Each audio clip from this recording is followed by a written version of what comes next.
Bonjour à tous et à toutes, bienvenue sur le canal Delta 7. Aujourd'hui, nous sommes accompagnés de Marine Alexandre, qui est diététicienne nutritionniste, pour nous parler un peu des préjugés alimentaires, donc toutes ces croyances qu'on a autour de son assiette, de ses aliments, quand on avance un petit peu dans l'âge. Et donc Marine va répondre à nos différentes questions. L'émission d'aujourd'hui, elle se passe un peu différemment des autres. On pose une question, à vous d'y répondre, et ensuite Marine nous donnera la vérité et nous expliquera pourquoi. Alors, la première question que l'on vous pose, c'est est-ce qu'il faut réduire la taille de nos portions alimentaires quand on vieillit ?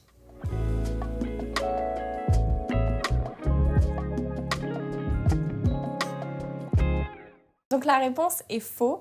En effet, lorsqu'on vieillit, on a tendance à moins bouger, certes, mais pour un même effort, on dépense beaucoup plus d'énergie qu'une personne lambda, qu'un adulte lambda. C'est pourquoi il faut veiller à avoir des portions et des tailles de portions adaptées et à couvrir ses besoins, notamment en protéines, et en vitamine D et en calcium. Donc ça peut être apporté par la viande, les poissons, les œufs, le calcium par les produits laitiers, donc fromage blanc, et la vitamine D est produite par notre corps grâce au soleil. D'accord. Et c'est quoi à peu près les apports qu'il faut sur un repas pour une personne Je dirais pour les protéines, donc poisson, viande, œuf, on peut se référer à sa paume de main en prenant cette portion-là, c'est équivaut à peu près 100 grammes. Pour les produits laitiers, c'est recommandé 3 à 4 portions de produits laitiers. Donc une portion, c'est un yaourt, un format yaourt, ou 30 grammes de fromage. Donc 30 grammes, c'est à peu près un huitième. Et donc voilà. Ok, alors deuxième question, faut-il manger de la viande le soir ?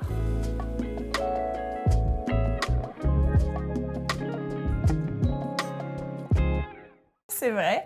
Il est important d'essayer de consommer une portion de viande le midi et le soir pour couvrir ses besoins en protéines. Ok, très bien. Donc, troisième question, est-ce qu'il faut supprimer le sel de son alimentation ?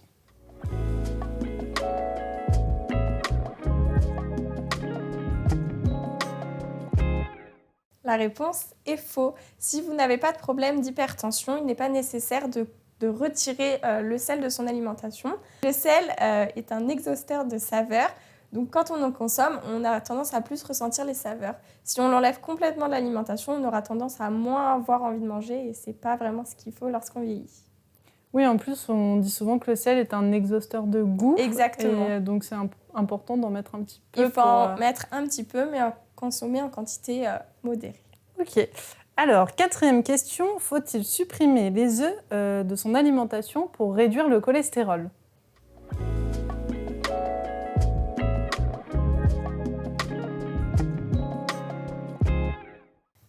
La réponse est faux. Il est important de consommer des œufs puisqu'ils apportent des protéines et ce ne sont pas les œufs qui sont à l'origine du cholestérol.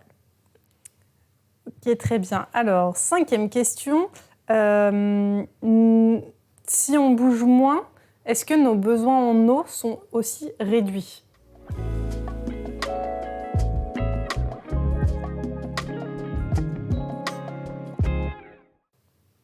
Faux. Il est important de s'hydrater tous les jours. Les recommandations sont de 1,5 à 2 litres d'eau par jour. Pour s'hydrater, vous pouvez consommer de l'eau, du thé, du café, mais aussi consommer des aliments riches en eau comme le concombre ou la tomate, mais également consommer des soupes. Okay. Donc en fait, on n'est pas obligé de boire une bouteille d'1,5 litre.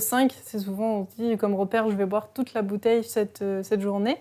C'est pas forcément nécessaire. C'est pas forcément nécessaire si vous avez d'autres boissons à côté. Donc, comme je disais tout à l'heure, du thé ou du café, ça permet de s'hydrater aussi. Ok. Alors, question autour du régime en général. Quel que soit notre âge, est-ce qu'il faut faire un régime ou pas ? Une question que beaucoup de gens se posent finalement.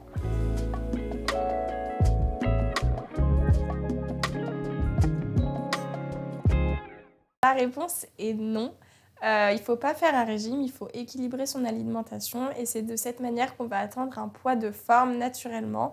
Et c'est le poids qu'on va pouvoir stabiliser tout au long de notre vie de manière naturelle. Mais du coup, comment on équilibre son assiette ? Un repas équilibré est composé d'une source de protéines, donc ça peut être poisson, de la viande, des œufs. Ça peut être aussi des légumineuses comme des lentilles, des pois chiches.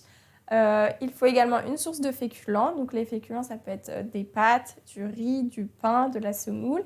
Il faut également des légumes. Donc des légumes, on va dire les poireaux, la carotte, la courgette.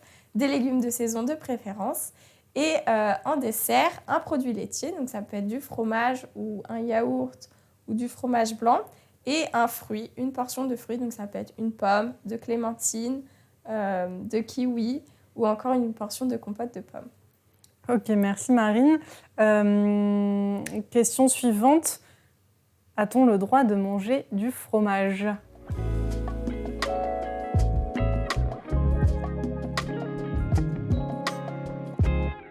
Vrai. Le fromage permet d'apporter des protéines et du calcium. De plus, il permet de relever les plats, notamment les gratins, les quiches. Et voilà. Donc, c'est pas parce que c'est gras qu'on doit s'en priver, au contraire. Tout à fait. On peut en consommer de manière quotidienne. Donc, les recommandations sont d'environ 30 à 45 grammes par jour. Et on peut en consommer tout à fait de manière quotidienne, tous les jours. Ça ne pose pas de problème.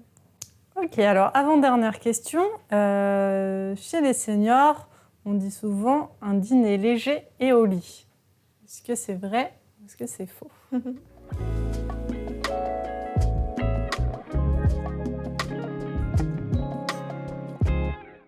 C'est faux. Un dîner ne doit pas seulement se composer d'une soupe et d'un yaourt. Un dîner doit être équilibré comme celui du déjeuner, comme je l'ai expliqué auparavant, donc avec une source de protéines, de féculents, de légumes, d'un produit laitier et d'un fruit.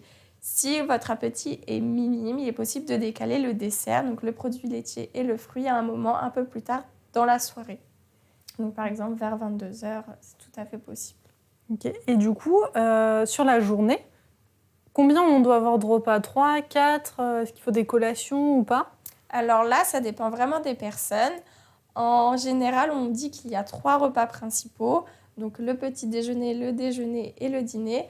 À cela peut s'ajouter des collations, donc une collation dans la matinée, une collation dans l'après-midi, une collation le soir. Ça dépend vraiment de l'appétit de la personne. D'accord.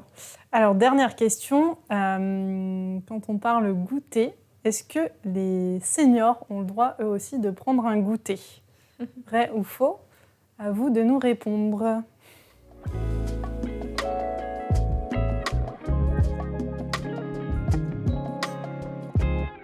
Vrai.